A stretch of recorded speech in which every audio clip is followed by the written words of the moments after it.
The presenting sponsor of Pod Save America is ZipRecruiter. ZipRecruiter. Hey, Lovett, did you hear about a thing that's not smart? I did, Tommy. I heard about Republicans claiming that Conor Lamb won because it's good for Republicans. Because he's a unicorn.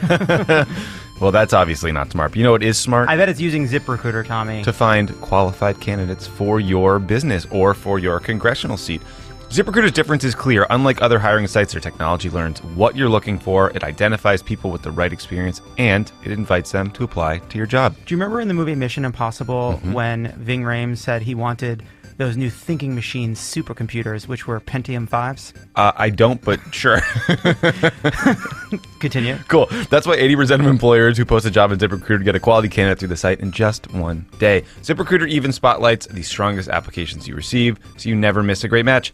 And that's what makes ZipRecruiter the smartest way to hire. ZipRecruiter is the presenting sponsor of Pod Save America, and now our listeners can try it for free at ZipRecruiter.com/crooked. That's ZipRecruiter.com/crooked. Once again, ZipRecruiter.com/ Paul Ryan, we're coming for that gavel, man. We're coming for your gavel. Take it from your dumb hand. crooked.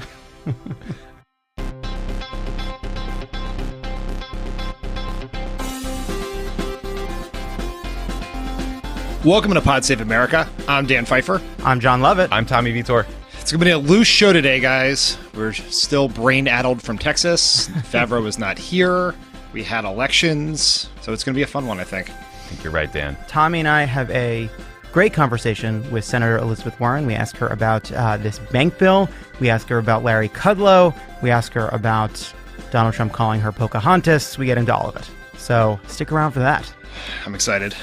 All right, let's do some housekeeping first. Pod Save America is coming to Florida in April. We've got tickets for shows in Clearwater, Miami, and Orlando. There's also going to be a Love It or Leave It show in Miami, and there are plenty of tickets for that show. Also, we announced new tour dates yesterday. Pod Save America is going to be in Boston in May, and Atlanta, Nashville, and Durham in June. Love It or Leave It is going to be in Pittsburgh, Columbus, Baltimore, Philadelphia, and Nashville in May and June. You can find the information about upcoming tour dates at crooked.com/events. A presale is now open with the code crooked. Also, today we are adding a DC Love It or Leave It on Thursday, March 22nd. So you can get tickets to that right now because John, Tommy, and I are going to be heading to DC for the March for Our Lives, and we're going to cover that and be there for that, which is exciting. Yeah, it'd be cool. That's awesome. It was great to see all the students do the walkout yesterday. It was a pretty amazing thing to see.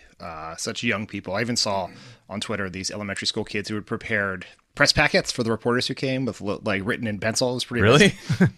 Yeah. Wow. Yeah, I've never made a press packet.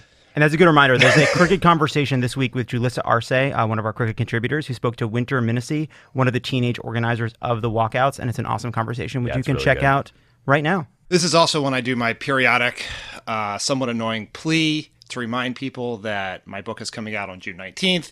Yes, we still can. It is available on Amazon, Barnes & Noble, IndieBound, everywhere where you get your books. And yes, we still can pre-order the book. Yes, we still can pre-order the book. And there are two reasons to buy it. One, it will help ease some of my ongoing anxiety. And two, all proceeds from every book bought in the pre-sale period go to Swing Left. So if you don't buy the book, I will assume you're comfortable with Republicans controlling all levers of government in 2019. That would be the fair assumption. That'd be what your behavior would indicate. And last thing, sign up for the newsletter. What a Day is out. People are loving it. It's a hit. Why aren't you a part of it? Go to crooked.com, sign up for the newsletter, put your email, you get one email a day, end of the day. It's fantastic. Right, Tommy? Right, Yes. Dan? I am a reader. I'm just a regular person who receives it in my inbox from Priyanka. It's awesome. It Dan really is a low superb. information podcaster. He only reads What a Day. Yes. I am also in the newsletter formation Slack channel, but I've just basically muted notifications and just get it at the end of the day, and it's great. That's smart. End of housekeeping. And all right. So we had an election. Tuesday, the much talked about special election for the 18th Congressional District in Pennsylvania finally happened. After many hours of vote counting, on Wednesday, the media outlets, New York Times and others, called the election for Conor Lamb, a Marine and first-time candidate, winning a district that Trump won by 20 points in 2016 by the massive margin of 600 some votes, or 0.2%. What did you guys think? What was your reaction when this happened? Was it relief? Was it excitement? Was it who cares because this district's going away in a few months? It's funny. Once I saw how close it was, I stopped caring because that's all that mattered, right? We showed that we could swing a 20-point district. I mean, as the night wore on, we realized it was going to be decided by a few hundred votes and that it might go into a recount, it might not. We learned everything we needed to learn. Republicans in the House learned everything they needed to learn. Democrats on the campaign trail learned everything they needed to learn. This district's not going to exist anymore. But it's incredibly exciting, and it's exciting to know that we have the possibility to flip districts this red, because as many people have pointed out, if districts like this flip, we're talking about, a 300-seat majority is possible. Yeah, it is.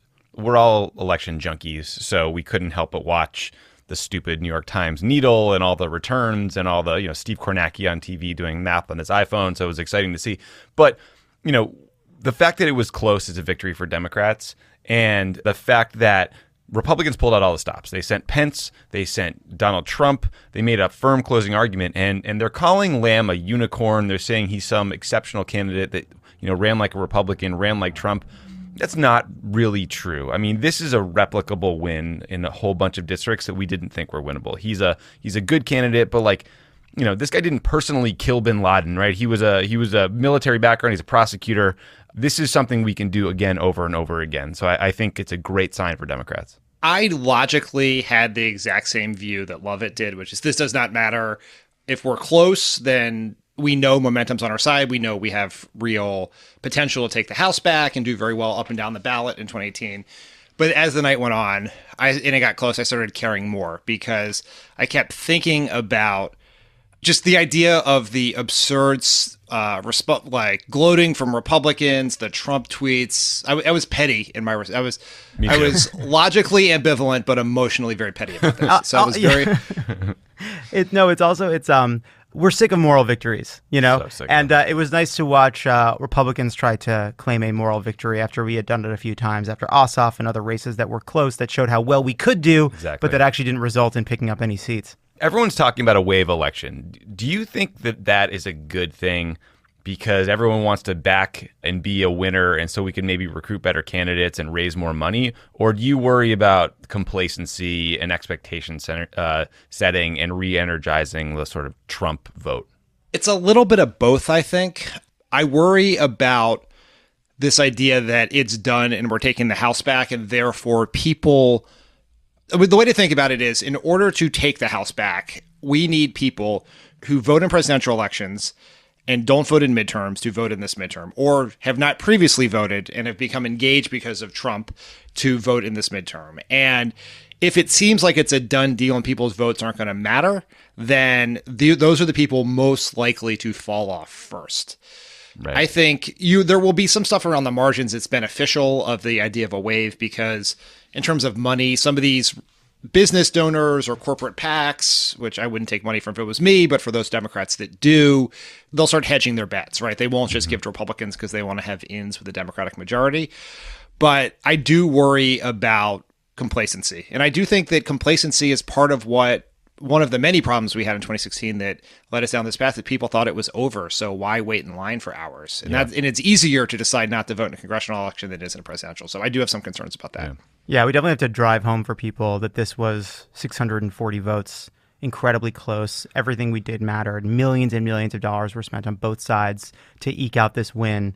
And it took everyone doing everything possible to make it happen. And then that will be true in a lot of districts like this in the fall, districts that will make the difference between Paul Ryan holding onto that gavel and us taking it from his hands, which his sad little hands makes me so excited. It just gets me out of bed every morning, just thinking about that moment where he just puts that gavel down for the last time. And we see that gavel doesn't belong to you anymore. Yeah.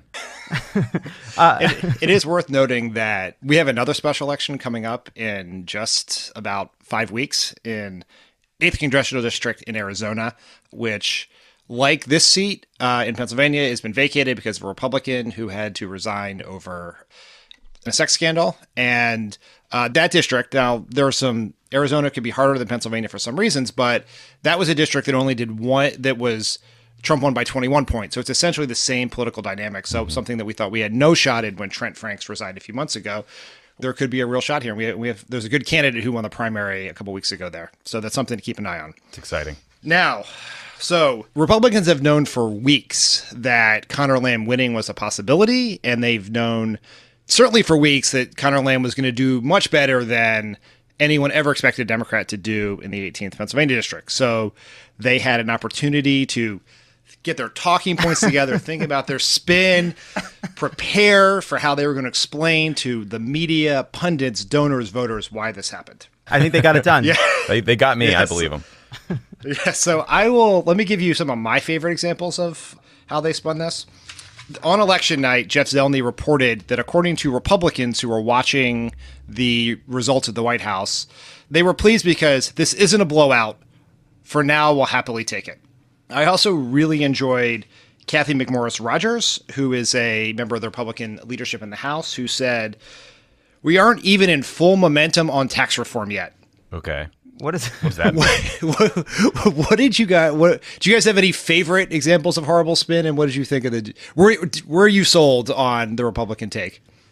I mean, look, Paul Ryan going out there and saying that he ran as a conservative was pretty hard to bear. I mean, look, the thing that they can't avoid is they tried to run a tax cut message. They tried to run ads around the corporate tax cuts that Paul Ryan said is an election winner, and they had to pull them down and just throw shit against the wall to see what sticks in the final days because people just weren't buying it. To me, that is the most devastating and important lesson of this race, because that is their signature achievement. It is their only major legislative achievement. It is what the conservative intellectual pundits, the ones that we're supposed to take seriously, said was the only way Republicans were going to be able to keep the House and maybe keep the Senate, is by having this accomplishment they can go running around the country and tout. And then, of course, they try to make this thing about corporate tax cuts. It doesn't work. And now all of a sudden it's about MS-13 and immigration, and Conor Lamb is a Pelosi liberal, but he's also not liberal enough on the $15 minimum wage and unions. And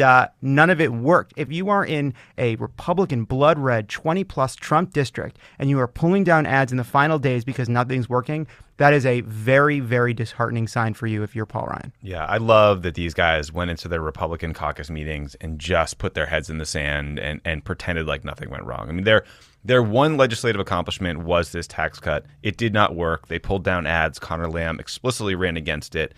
So, that would make me very worried about replicating that message in future races. There are efforts to make Nancy Pelosi the boogeyman and to scare people away from Lamb because of his potential association with her did not work. The president coming to town multiple times to a district he'd won by 20 points didn't work. So I would be very worried that all of my bullets had been fired and there's not much left for November if I were them. But again, they're all just sort of spinning their little yarns here and saying whatever their donors need to hear. This reminds me of one of the main reasons I'm really happy Conor Lamb won, which is if we'd had to live in a world where Donald Trump Jr. could claim that his photo op with a giant chocolate bunny in the final day of voting had tipped the race in Rick Sarkoon's favor, I don't know that I could have lived in America much longer. Oh my God, yeah. Yeah, I mean, look, they can point to the fact that, Conor Lamb came out in favor of the tariffs Trump proposed, right? Which meant that his efforts to use tariffs to kind of swing this rate backfired because Conor Lamb joined Sherrod Brown in being in favor of them. They can point to that. They can point to the fact that Conor Lamb ran away from Nancy Pelosi, right? They have that. But beyond that, I mean, this is a candidate who ran on unions. He ran on Obamacare. He ran against the corporate tax cuts. He ran for medical marijuana. He ran on some core Democratic liberal economic issues. So they just... This notion that he was a conservative or that he ran as a Republican just doesn't pass the laugh test. It's just not. You're in a good place when you're seeing Republicans try to spin something and you just quote it and you're just like, look at this. This is awesome. Yeah. Because they just don't have anything to say. This is Desperate. such a devastating loss for them. The argument that he is pro-gun, which was touted by Paul Ryan, by Ted Cruz's people, by everyone on Fox News, is belied by the fact that the NRA jumped in with a huge buy right beforehand to defeat this quote-unquote pro-gun candidate. Yep.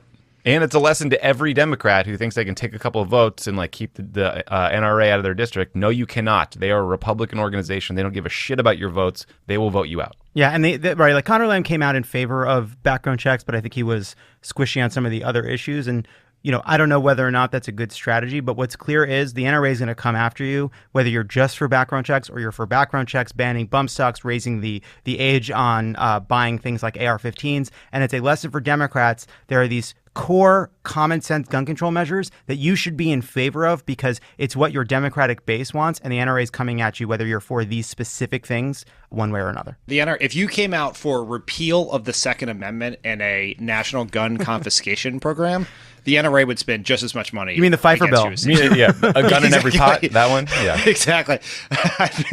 A gun in no pots. Different bill, Dan. How much do you think the Republicans know their spin is bullshit? Like, do they? 100%.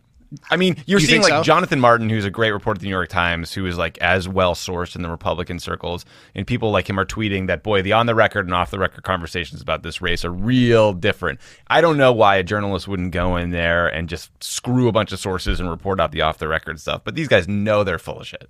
Yeah, it's almost disappointing. I would like them to believe their own spin a little bit too. more. I mean, you can't help, right? You can't help but let the spin seep into your brain just a little bit. And it's probably hard for them to truly reconcile. Like, the fact that this loss is so unspinnable means that their circumstances are quite unspinnable. And I think it's probably hard for a lot of these Republicans who look at their life outside of Congress as one they're not excited to go back to, and to truly accept just how hard it will be for a lot of these guys to keep their seats. But, yeah, it seems like they probably know. I hope they don't fully know. I hope they're buying their own spin Dan, just a tiny bit. You've been in this position after like the 2010 midterms where like everything is fine.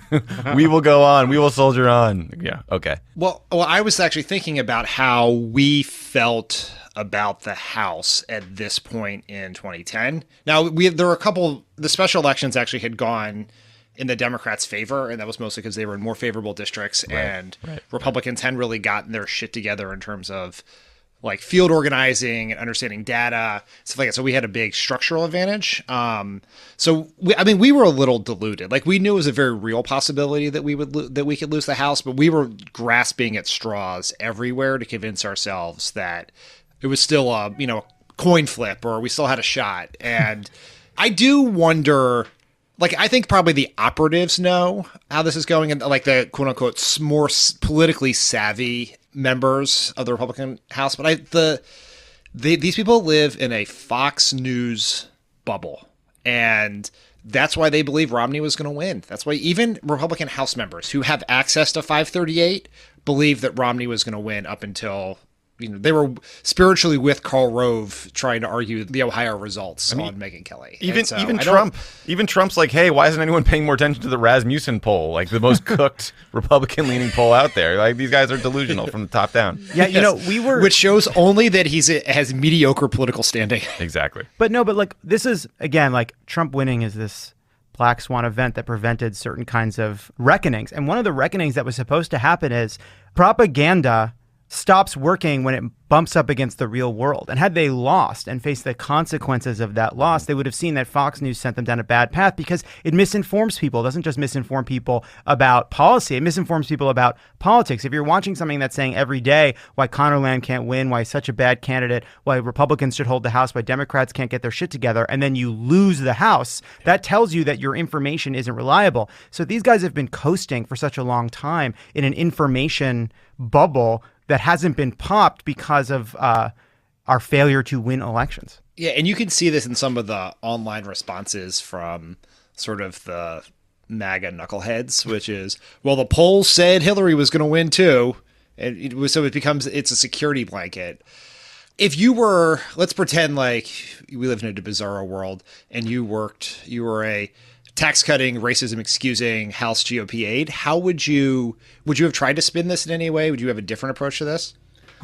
I mean, I think you kind of have to do the Baghdad Bob thing if you're a press guy in front of the cameras. But, then I would take the first Uber over to the White House and try to have a conversation with their political office and see if there's anything we could do differently to shake things up. I actually think I don't know that I even agree with that. I think the best thing you could do is say, this is the wake-up call that House Republicans needed. This is a tough loss in a district we should have won. And the good news is we're taking our lessons from this, and we're not going to be complacent, and we're going to use everything we learn from this to make sure we keep the House, right? That I think is a... Yeah, but like, what is that message? Okay, then what? What do you do? I don't know. I don't want to work for these people. I want to take a job at... I want to leave. I'm going to go take a job at Pharma or Coke something. Industries, yeah, right.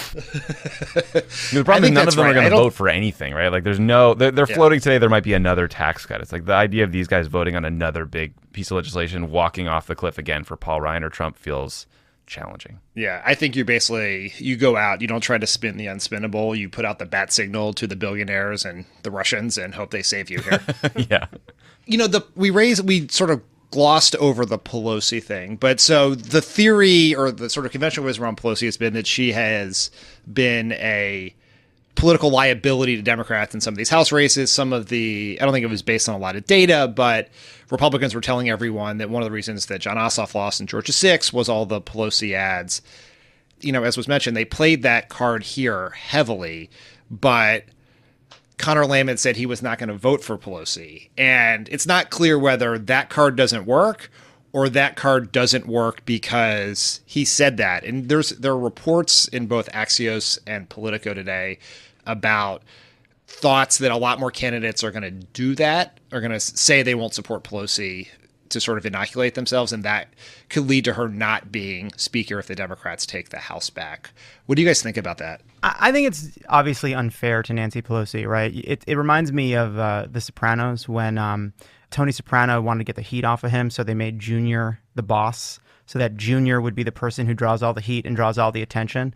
You know, Nancy Pelosi is a lightning rod because Republicans have made Nancy Pelosi a lightning rod. They chose her as the person to direct their ire against, and so she is seen as somebody who draws a lot of ire. It's a self-fulfilling prophecy. Yeah. So there will be some figurehead who plays that role in congressional races, who represents D.C., who represents Washington Democrats, Washington liberalism. Right now it's Pelosi. I don't think it's because of anything Pelosi did other than be a effective leader for Democrats for many years. So I think it's deeply unfair. I don't feel that strongly. If people like Conor Lamb view it as necessary to run against that lightning rod to make a point, I don't think that that's a knock on Nancy Pelosi. I think that's just a reality of what it is to campaign against Washington and congressional district. Yeah, Tom Daschle, Harry Reid, Chuck Schumer, you know, everyone who's in charge in the Democratic Party will get demagogued and will get attacked. I think Joe Crowley, if he takes over, that'll happen to him too. So, you know, I do think Nancy Pelosi's tough enough to not care if Democrats say they won't support her to inoculate themselves against an election. I think she thinks that's fine. The reality is she's been one of the most effective speakers we have ever had, and it would be a damn shame to lose her in the Democratic leadership. Yeah, I think that's right. And it is worth noting that there is certainly some inherent sexism in this as well, because Paul Ryan is actually less popular than Nancy Pelosi in a lot of polls, and no one ever talks about the political anchor that is Paul Ryan. That's true. And I think Democrats should be willing to use him as well. And I think, Lovett, you're right. It's the politics of this are tricky and people are going to have to make their own decisions. I do think if we are in a world where we have the House and maybe even the Senate and Trump is president, we're really going to want Nancy Pelosi to lead the Democrats because she will hold them together and be able to maximize our leverage to force Trump's hands on things and negotiations on things around immigration reform or an ACA package or whatever it would be. She is the best person to do that legislatively. The politics are obviously a little tricky. She passed healthcare. She passed a climate bill through the House. She will always be speaker to me.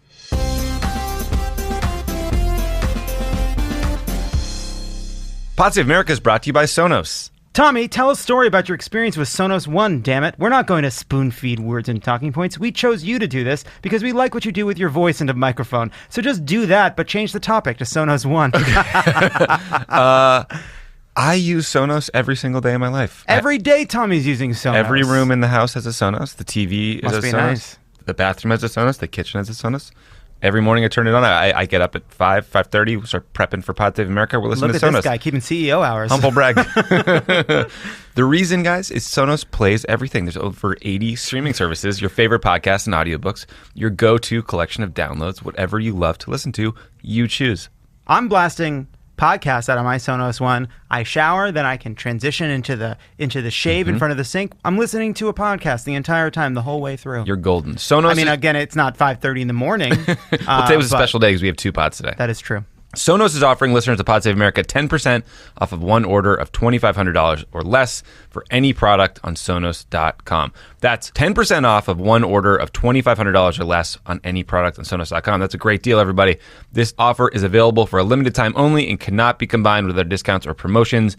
Use the promo code PODSAVE10. That's capital PODSAVE10 at Sonos.com to receive this offer. That's PODSAVE10 to receive this offer. Get some 10% off on this Sonos. It's a good deal. What are you waiting for? What are you made of money? Use the deal. Pod Save America is also brought to you by Quip. This is funny. If you're a person with a mouth, it's likely that you don't brush your teeth for a full 2 minutes, change your brush on time, or brush twice a day. Quip gets that. They've designed the perfect electric toothbrush for you. Quip is the new electric toothbrush that packs just the right amount of vibrations just the right amount of vibrations. Into a slimmer design at a fraction of the cost of bulkier traditional electric He doesn't like toothbrushes. a bulky vibrating toothbrush. And the guiding he likes a slimmer vibrating pulse alert you when to switch sides, making brushing the right amount of effortless. The slimmer design and pulsing vibrations keep Tommy alert. Also comes with a mount, Jesus, it gets worse, that suctions right to your mirror and sticks. What was that about suction mounts, vibration, and pulses, Tommy? For hygienic travel anywhere, whether it's going in your gym bag, your carry-on, or the bag you brought to Tejas for your tour. Yep. Cool. And because the thing that cleans your mouth should also be clean, Quip's subscription plan refreshes your brush on a dentist-recommended schedule, delivering new brush heads every 3 months for just $5, including free shipping worldwide. 75% of us don't refresh our bristles every 3 months, let alone visit the dentist every 6. That's why you need Quip to put necessary yet annoying aspect of your personal care on autopilot. Quip starts at just $25, and if you go to getquip.com/crooked right now, you get your first refill pack free with a Quip electric toothbrush. That's your first free refill pack at getquip.com/crooked. getquip.com/crooked. All right, switching topics, because we've had no lack of news this week. So we woke up on Tuesday morning before this election even happened to find out that our very stable genius of a president has things running very smoothly in his finely tuned machine of a White House, where we learned that the Secretary of State, Rex Tillerson, learned of his firing via tweet. According to the New York Times, John Kelly had told Rex Tillerson on Friday, not that he was being fired, but to cancel one of his trips and to stay tuned for a tweet. So I guess that is so weird. What kind of warning is that? I think Rex Tillerson, was all of us, where he just was constantly refreshing Twitter all weekend, hoping for something interesting. But when that tweet finally came, much to Rex's chagrin, it announced that Rex Tillerson was leaving, that CIA Director Mike Pompeo was going to take over as Secretary of State, and that longtime CIA officer and current Deputy Director Gina Haspel was going to become the CIA Director. Tommy, as a longtime fan of Rex Tillerson's work, what do you think about this? Rex Tillerson was awful, and he had to go. There are some people who are saying, well, Tillerson was a moderating voice in meetings, so the change to Pompeo might mean you have a more hawkish individual in that job. That may be true, but Trump could nominate a Predator drone to replace him, and it would still be an improvement because Trump didn't listen to Tillerson. In fact, he enjoyed marginalizing him. That means that, he didn't have a say in meetings. That means foreign leaders ignored Tillerson and went around him because they knew he couldn't get things done. And then on top of all that, Tillerson made his primary focus gutting the State Department. He ran experienced people out of the building. He demoralized an agency that keeps us out of wars and advances U.S. interests. So I am nervous about what comes next with Pompeo. It makes me very scared for what's going to happen with the Iran deal. He is hawkish on North Korea. He's been far more partisan and willing to push a policy agenda than most CIA directors. But Tillerson sucked. He had to get out of there. The guy was a disaster. I'm glad he's gone. I'm glad his terrible team is gone. Good riddance. Love it. Do you feel the same way? I like the guy. No, just to add to that, what was so confusing about Tillerson was there were the ways in which he was obviously bad on sort of an ideological axis, in the sense that he was refusing to appoint people to top positions. He didn't seem to be interested in using the building towards any positive ends. The building was diminished in terms of its impact in the White House policymaking operation. It was a ideological decrease in the role of diplomacy writ large. But on top of that, there was a kind of inexplicable incompetence and lack of even ideological goal to the way that he was running the department. It all felt unmoored from any sort of agenda whatsoever. It seemed like somebody who took the job, realized it was a mistake, totally had fucked up their relationship with the president by calling him a moron, which forgivable. But that not only was the department being attacked in an ideological way, it was rudderless. Yeah. No one could make sense of any of the decisions Tillerson was even making. If you get elbowed out by Jared Kushner, you are not a savvy operator. And Ronan Farrow has a book coming out about the decline of the State Department, and having seen some of the reporting he does in the book about what Tillerson was doing inside of the department, I will only say it's worth checking out for now. That's all I will say about that. Also on pre-sale on Amazon. Yes, also by Ronan's book. The Tillerson thing has been so weird because he was the accidental Secretary of State. I mean, he was basically less qualified for his job than Dave was in the movie with Kevin Kline, because he just went to a meeting with Trump about something. Like, I assume oil, since he was the decades-long CEO of Exxon, and days later he was Secretary of State. Yes. And he didn't know what he was doing. He didn't know why he was doing it. And he was defeated from the get-go. The question for around Pompeo will be how Democrats handle this. A lot of them voted for him to be... So Trump has signed himself up for 2 confirmation fights on offices that are directly related to Russian meddling in the past, our present and future response to Russia, and just general Russia-American policy. And I don't know that was an advisable thing to do in the run-up to a midterm, just because he was bored of Rex Tillerson. But Democrats have an opportunity here to make hay. And do you think that this is a fight we should pick? Because Rand Paul announced he's going to oppose both Pompeo and Haspel, and we'll get to her in a sec. But with McCain out of the Senate potentially for a while now, the Republicans are short a vote to get there. So should Democrats try to defeat these nominations, use them as a soapbox? What do you guys think? Yeah, I think we should pick every single fight from now until 2020. I think that Pompeo, I think it'd be probably hard to argue that he's not qualified to do the job given his record. But I do think you can press him on a whole bunch of issues. Like, why did it take until today to put additional sanctions on the Russians after they blatantly interfered in our elections? Why won't Trump admit that this occurred? What are we going to do? Why, if all the sort of technocratic experts in the intelligence community, the State Department, DOD, think the Iran deal is working and keeping us more safe, why are we getting ready to scrap it? So I would push them on all these issues. And then Gina Haspel, the fact that she ran a black site that is not what we should be, how we should be confronting the history of torture within the CIA. She may be a great CIA officer. She may be someone that can command the building, but that is a legacy that has done, incalculable damage to our reputation around the world. And Democrats should show that we still give a shit about that issue. Yeah, I would say a good standard is we should be fighting harder against Donald Trump than Rand Paul is. Yeah. And by the way, and Dan, this isn't just about what Democrats do. We're so deep in it, we forget how crazy all of this is.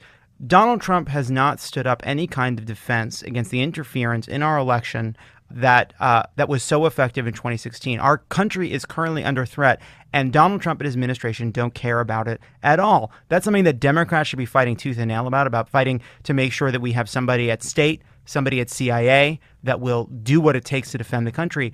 But on top of that, it's not just Democrats. Bob Corker, Jeff Flake, these are guys who all claim that they're doing what they think is best for the country. They're retiring. Retirement is supposed to loosen up their muscles, getting them limber for fighting for the country over a party. And yet these guys are saying, oh, we want a speedy confirmation process. So this is an opportunity to hold the Trump administration accountable. We should do everything in our power to get assurances from these people, and we should hold votes until they promise to do what bipartisan groups of senators say we need to do to defend our democracy and uphold our values in our conduct of foreign policy. I think that's right. And the Trump White House is stonewalling Congress on a bunch of really important oversight issues. Some are related to national security, like the security clearances. Some are related to corruption. But protecting the country from additional intervention by the Russians is the most important thing here. And I agree that's what we should push for. We can also use this as a point of leverage. And Republicans should do this as well, because they're also asking for explanations and answers to questions that Trump has refused to give them and to demand this. And, you know, Democrats did this to Obama. When we nominated John Brennan to be CIA director, our hand was forced by some Democratic senators like Ron Wyden and others to make public certain documents or answer certain questions. And so this is not this is why we have two co-equal branches. If the administration is refusing to be engaged in any sort of to allow congressional oversight, then they should use this as a chance to do something. I have some hope the Democrats will do this right. I have very little to no hope Republicans will do anything other than rubber stamp these nominees. Dan, my favorite part of this story was the New York Times report on it included this section. Just the day before, a White House spokesman berated a reporter for suggesting there was any kind of split between Tillerson and the White House because of disparate views on the Russia poison gas attack in Britain. It's just another little fun anecdote about how absolutely incompetent these guys are, top to bottom, and willing they are to lie to press. End of comment. Well, this is a good point because the New York Times reported this like 5 months ago that Tillerson was on his way out. I think we even might have made a joke about how last week about when we were touring about how Tillerson was supposed to go months ago and nothing ever came of it. So we should ignore some of these personnel stories. But like the New York Times reported that Trump sent, I think, several tweets claiming this was fake news and the New York Times was full of shit, only to have it be right in the end, which sort of does go to the challenge of reporting on the Trump administration because everything is both true and not true at the same time, and it all depends on who you're talking to. Yep. Yeah, Schrodinger's Secretary of State for a while. He was both Secretary of State and non-Secretary of State, and we didn't find out the answer until we opened up the box. So in the category of true or not true, there is now a furious amount of reporting about additional moves because Trump now based on a record of limited legislative accomplishments, multiple political defeats, and historically low poll ratings, Trump feels like he's finally found his sea legs and is trusting his own gut instincts right now and lessening lists to the Washington experts like John Kelly. And so there may be new personnel moves coming. He announced noted TV pundit Larry Kudlow, who called anyone who worried about the housing bubble bubbleheads in 2007 as his chief economic advisor. And there are two rumors. One is that McMaster is on his way out for John Bolton, and that Scott Pruitt, this one I think is a little more sketchy, but that Scott Pruitt will replace Jeff Sessions at DOJ. And because Scott Pruitt would not be recused from the Russia investigation, that could be a context for getting rid of Mueller. And Pruitt could serve as acting AG without Senate confirmation. Is that right? Because he was already confirmed by the Senate? For a certain period of time. But enough time to fire Mueller. Right. And that is the other thing is Pompeo can serve as acting Secretary of State and Gina Haspel can serve as acting CIA director for, I think it's up to 6 months. But my knowledge of the Vacancy Act has deteriorated in the year since I left the White House. Understandable. How do you feel about John Bolton as National Security Advisor, Tommy? I mean, that's like literally the worst case scenario. That this is a guy who still thinks invading Iraq was a good idea, who is about as hawkish on North Korea as you get. I mean, a person who learned absolutely no lessons from the Iraq War. And Larry Kudlow. I mean, Larry Kudlow? Are you kidding me? What, Jim Cramer not available? Like, Gordon Gekko not around? Like, you know, if you wanted a TV star, there are better choices. If you wanted economic advice, there are countless better choices. Just do Bobby Axelrod. Yeah, I mean, this feels like a pre-November 2016 joke that became a reality. But the truth is, like, Trump doesn't care about getting good or honest economic information or advice. He cares about cable news, and he seems to view Larry Kudlow's role as, like, going on CNBC and making the Wall Street crowd like him. And that's just not at all what it is. And Larry Kudlow, as you said, has been spectacularly wrong since the late 70s. He's a fan of trickle-down economics, supply-side economics. He was a person who pushed for the state of Kansas to implement this massive tax cut with the promise of later growth that was an absolute disaster for the state. So, like, we tried all these things that these guys are going to keep pushing, and they've never worked. But here we are once again. Yeah, I agree with all that. I think that the John Bolton piece is the single scariest possibility in the 2 years that it's been a possibility of Trump being president. I think there is nothing more frightening to me than John Bolton being the last voice Donald Trump hears on foreign policy. And I think we are not able to spin it, and we're not able to truly accept just how dangerous it would be. So I don't know what's going on with McMaster's relationship with Trump. I don't know what he thinks he's going to do if he's told to leave. But I do think that John Bolton being named to the National Security Council would be among the most dangerous things to happen to the United States since Trump became president. And there will be no greater threat, no greater issue, no greater challenge for us as Democrats to fight back against this. It will be incumbent on Senate Republicans to hold hearings, which they won't do. I don't know. We are in this world in which Donald Trump pays no price, in which there's no consequences and no accountability. So our tools, especially for a job like National Security Council, are pretty limited because it's just they serve at the pleasure of the president. It's not a Senate confirmable job. But just wanted to pause and point out just how frightening it is. Yeah, we're one good shave away from having a fucking disaster as our national security advisor. That mustache that John Bolton has may be the last line of defense because Donald Trump will not appoint a man with a mustache to a job. So, it's there's no positive spin on it. I don't know what to say except that it is as frightening as it seems. Yeah, I would rather have Ramsey Bolton as our security advisor than John Bolton. Michael Bolton? Michael Bolton. Michael Bolton would be exponentially better than all of them. Have we considered playing saxophone at North Korea? Have we tried a tenor sax? All right. On that note, when we come back, John and Tommy will talk to Senator Elizabeth Warren. And I want to point out that I'm confusing Michael Bolton and who's the guy that always played saxophone? Kenny G. Kenny G. I just want to point out that I'm confusing the two of them. But nothing to be done about that now. Elizabeth Warren. Good. Next. It's going to prevent you from getting a ton of tweets from the Bolton heads out there. Yeah. Being like, how am I supposed to live without you? Stuff like that.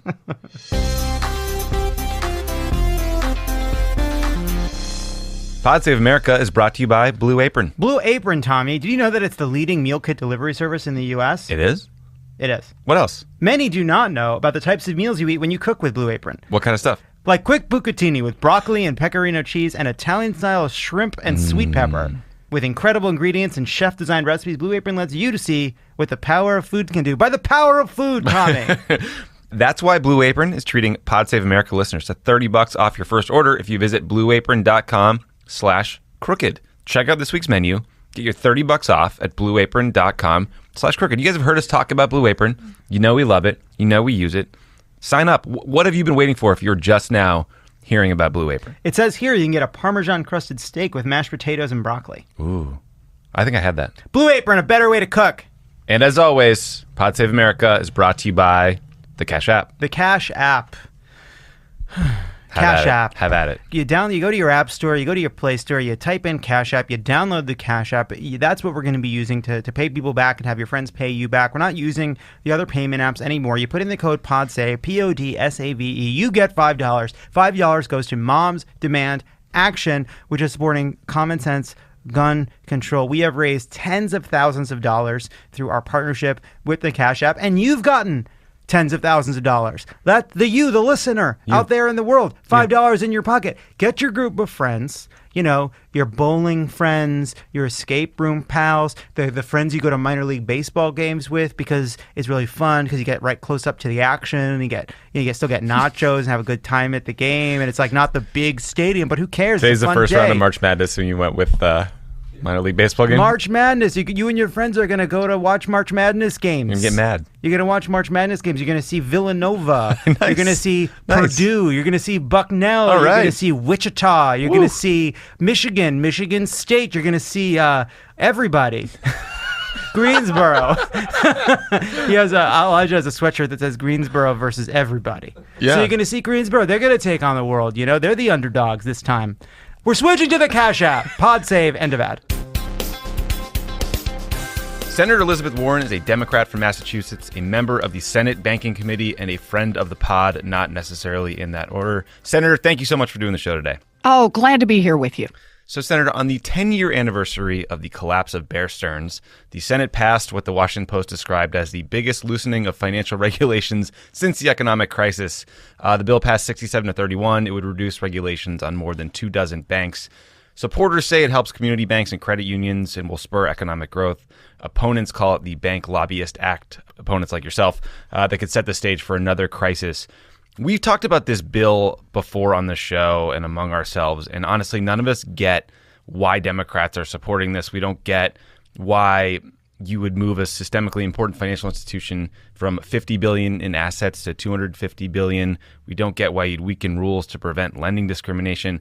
You're an expert. Can you explain why some Democrats are supporting this bill and why you oppose it? Look, this is about everything that's broken in Washington.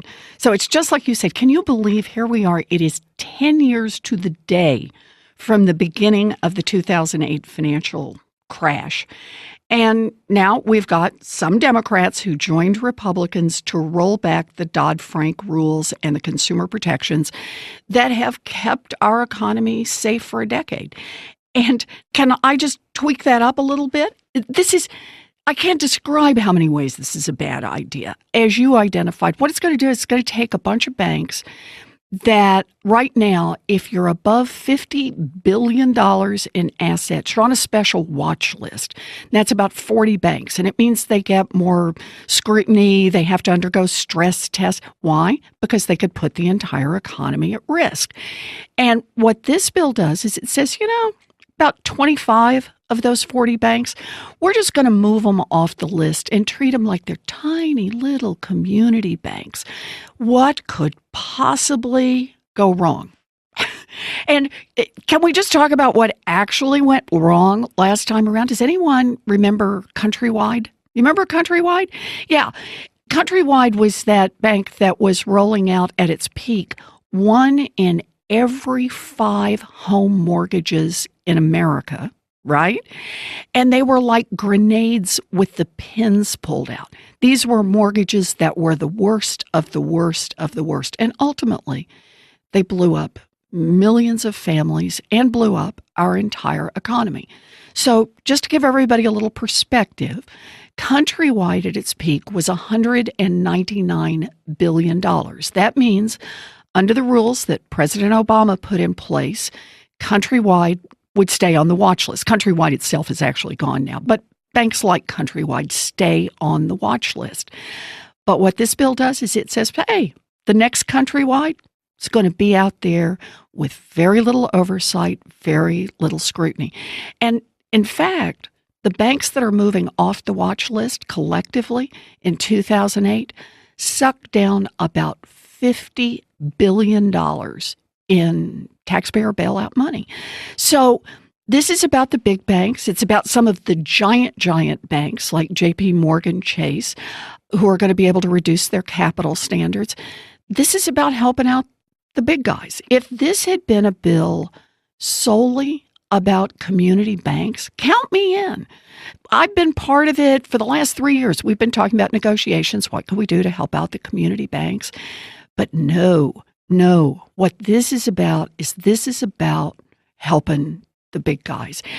And it's just the reminder, I think about this all the time, that when President Obama fought so hard to get these rules in place, he had to stand up to a lot of pressure from the big financial institutions. They were spending more than $1 million a day lobbying against financial reform. But he pushed back on the basic notion that government shouldn't just work for the richest and the most powerful. Government should work for everyone. And that's what these regulations were all about. But right now, we've got an administration, and they're getting way too much help in making government, once again, work for the thinnest, richest slice at the top. And that's the part that just galls me about this. Senator, first of all, congrats on announcing your presidential candidacy. I think it was well received. We don't have to dwell on it. We'll move on. But it's going to be quite a primary. Let's talk about the bill. So you are so bad. Can I just say you're bad? Sure. I am not running for president. Okay. Yeah, no. We heard the gerund. So you've drawn some criticism from Democrats for how hard you've advocated against the policies in this bill. Senator Heidi Heitkamp of North Dakota, she gave an interview yesterday where she said you're misleading people and exaggerating what the bill does. For example, she points out that banks with assets below $250 billion would still be subject to stress tests if regulators said they pose a threat to the financial system. And on disclosures related to race from mortgage lenders, the exemption would only be for very small lenders making fewer than 500 loans a year, which would affect fewer than 4% of the mortgages that go into this data collection. So Democrats are saying that, we can have a disagreement on policy, but that you're overstating how much deregulation this is, that yes, there are places to disagree on policy, but this really is aimed at community banks. And to say that this is a bank bailout or a lobbyist gift is unfair to your colleagues. Let me hit this one at two different levels. The first is, come on, you guys know me. I am a former professor. I footnote everything I do. So when we're talking about the reduced capital standards for the giants, don't listen to what I have to say. Turn to the Congressional Budget Office that has said this bill will increase the likelihood of a taxpayer bailout. Look at the FDIC that talks about what it means when banks are going to be able to reduce their capital standards. Shoot, this is a bill. Can you believe this? The Wall Street Journal and Bloomberg actually both editorialized about it because they said it puts more risk into the system. So, I agree. The facts are the facts, and we should talk about the facts. But that's what I've been doing from the very beginning. And there are a lot of folks who don't want to hear that about what the impact of this bill would actually be. But let me push on another part of what you were asking me about, and that is, why be so strong on this? And I just want to say, for me, this is personal. And I mean really personal. I grew up in a family, we were kind of hanging on to our place in the middle class by our fingernails. And finally, my three brothers have all headed off to the military. My mom and dad are beginning to get a little ahead. They buy a house in what they think is the best school district back in Oklahoma, where I'm living in Oklahoma City. And we're starting to pull it together when my daddy has a heart attack. And our family just turns upside down. Our little boat is capsized. He goes a long time, no money coming in. And we lose the family car. And I listen every night when my mother closes the door after she said goodnight, and then she starts to cry because we're going to lose our house. And we came within inches. My mother eventually got a minimum wage job at Sears, and that's what saved our home and saved our family. But I look at mortgage foreclosure not as some abstract statistic, not as some, giant economic variable. I look at it as what it does to 12-year-olds across America, what it does to families, what it does when, the parents are fighting with each other over whose fault it is that they can't hold it together.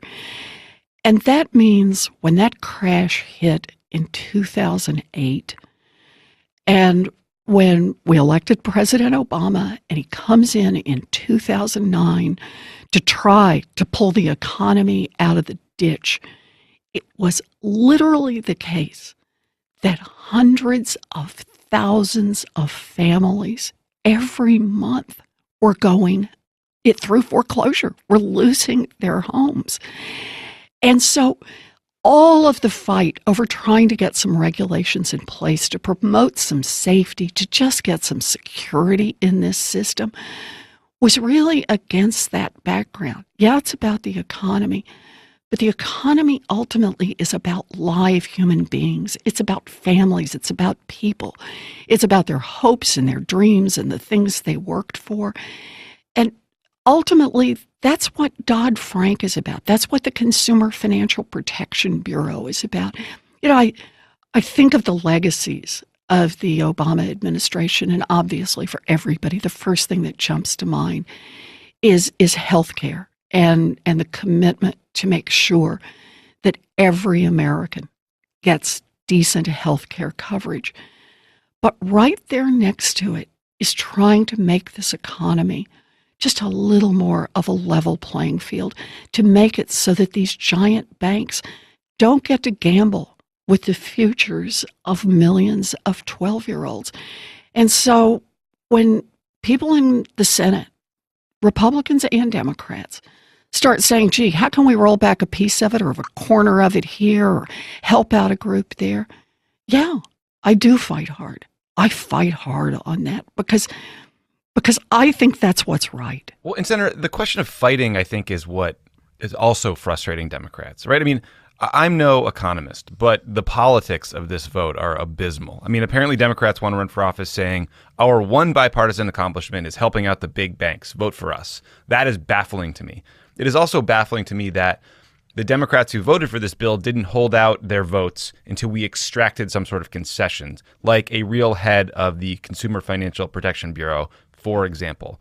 Do you have a sense of why more of a fight wasn't put up by those who ultimately decided to support this bill? I'll just be blunt. You'd have to ask them.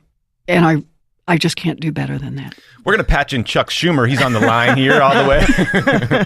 No, listen. I want to step in on that one because Chuck really did. Chuck told me from the beginning he was opposed to this bill and that he did not want to see this bill go forward. He voted against this bill at every turn. Yeah. And I believe tried to stop it. Look, at the end of the day, I know this is tough. I want to take back the majority. I want to take back the majority in the House and in the Senate. We need to do it. But I think the best way we do that is when we're true to our values. Right. I'd like to flag to Senator Schumer and his team that I was just kidding, and please don't email me. All right, good. Senator, I want to move on because the president has been watching CNBC, and it's given him an idea. He is planning to appoint Larry Kudlow, talking head with the kind of classic 80s blue shirt, white collar, which says you're about to be screwed, to be the head of the National Economic Council.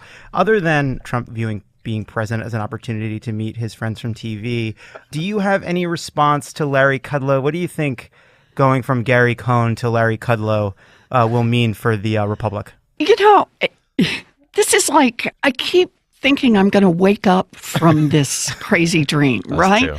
But here's how I see it. There is this fundamental question about what you think is important, why you think we have an economy. What is an economy all about?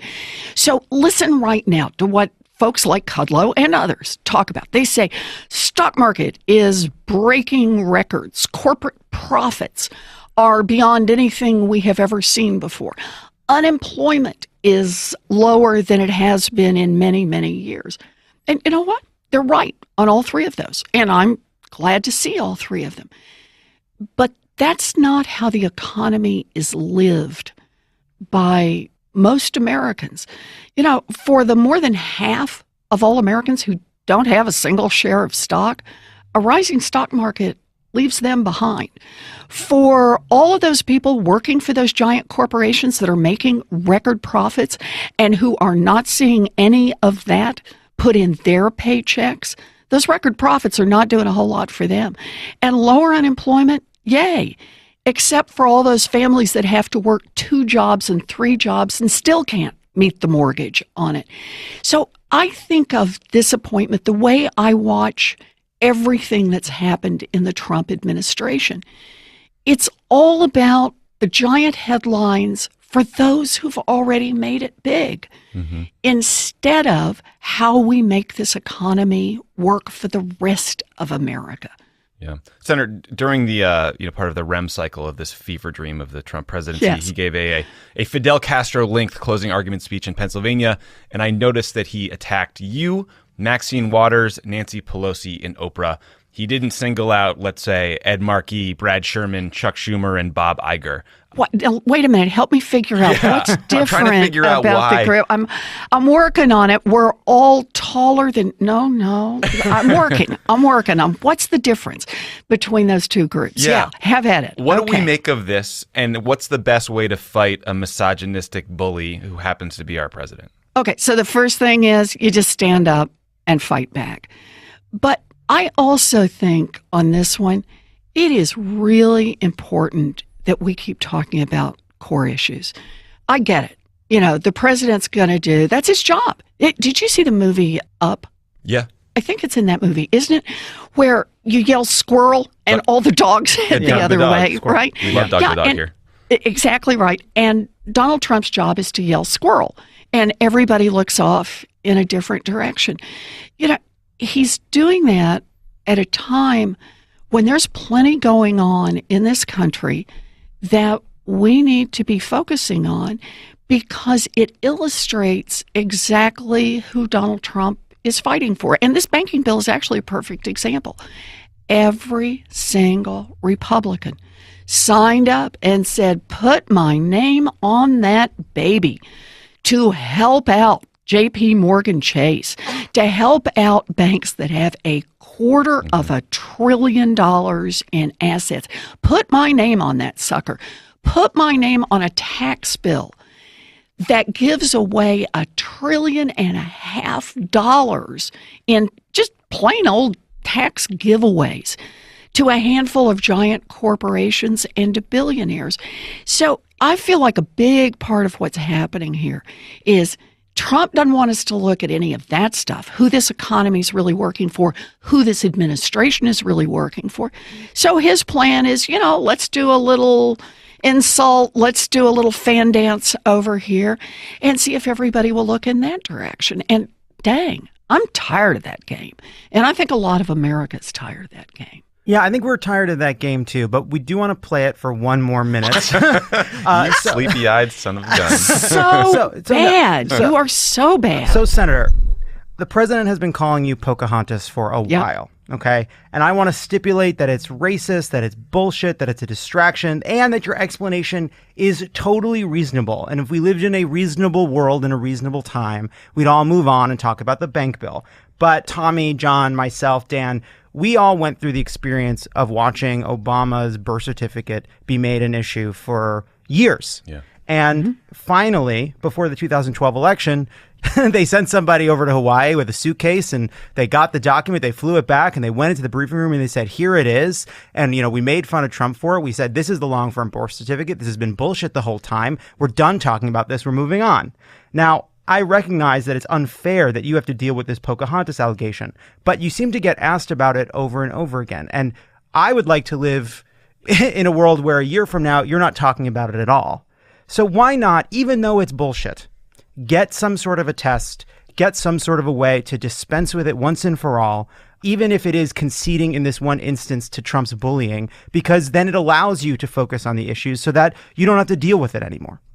I think of this as a story about my family and where I came from. As you know, I grew up out in Oklahoma and born and raised there. And my mom and my dad were both born and raised there. And my daddy met my mother when they were teenagers. She was this quiet girl who played the piano, and he fell head over heels in love with her. He loved to tell that part of the story. And his parents were bitterly opposed to the relationship because my mother is part Native American.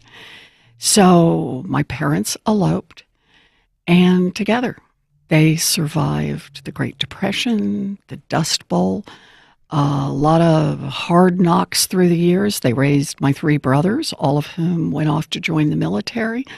They raised me. I was the baby in the family. And, they fought. They had good times. They had bad times. But for 63 years, they hung together.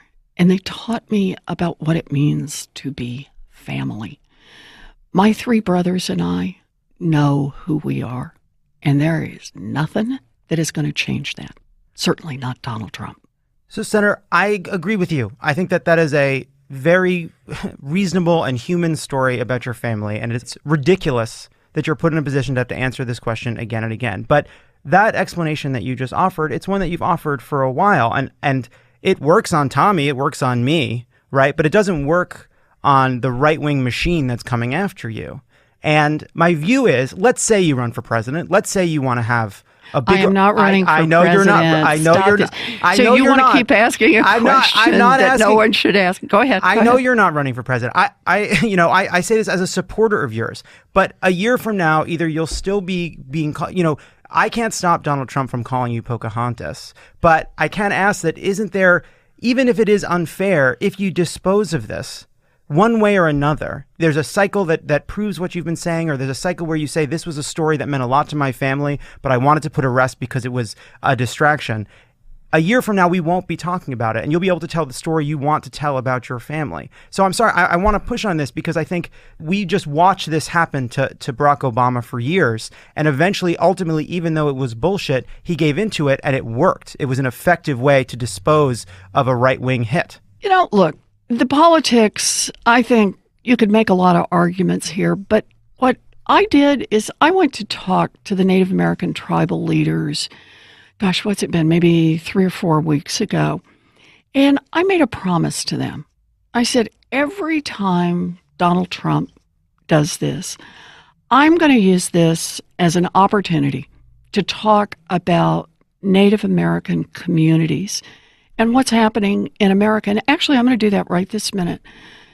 More than half of all Native women in this country have been the victims of sexual violence. And more than half of all the perpetrators of violence against Natives are non-Natives. That's a place we should talk, and a place where we should be making change as a country. I'm going to tell you one more about Native Americans. Native Americans serve in the military at higher rates than any other group. So my view around this is if Donald Trump wants to keep talking about Native Americans, let's do it. Let's keep talking about Native Americans. But let's talk about the fact that Native women are subject to sexual violence at higher rates than any other group in America, and that Native Americans serve in the military at higher rates than any other group in America. I just want to use this as a chance to lift the stories of the Native Americans that Donald Trump wants to hurl insults at. Yeah. That's just where I'm going with this. That's Fair a good enough. place to go. He is a historic racist. I hate that the coda to the Obama birth certificate story is electing that piece of garbage president. But thank you for doing the show. Thank you for fighting against this awful bank bill. If there's anything people listening can or should do we have any chance left to block this or lift it up or raise awareness? Anything you'd recommend? Oh, you bet. So understand, the thing has now passed the Senate, but it's a very different bill that has passed the House. And so at this moment, Civics 101, it'll go to conference. And if it goes to conference, that means there could be changes. And if there are changes, that means there will have to be another vote in the United States Senate and the House, obviously. But it means that all that we've talked about, all the awareness that we've raised becomes very important, because some senators who've committed to vote, that have already voted on the bill that has passed, may not want to vote the same way if the bill changes going forward. So, hey, you don't get to hang up your spurs on this one yet. Mm-hmm. We're still in this fight. And I will make sure that everybody knows what happens as this thing goes through conference, and how we can all raise our voices again if it comes back to the floor of the Senate. So, nope, not giving up yet. All right, keep fighting. That's a good message. Thanks for joining You us, bet. Senator. Thank you, Senator. Appreciate it. Take care. Have a great Thank day. you. Thank you to Senator Elizabeth Warren. Thank you to you guys, John and Tommy, for filling in. No thank you to John Favreau for not being here today. And we'll talk to everyone next week. Bye, Dan. Bye, Dan.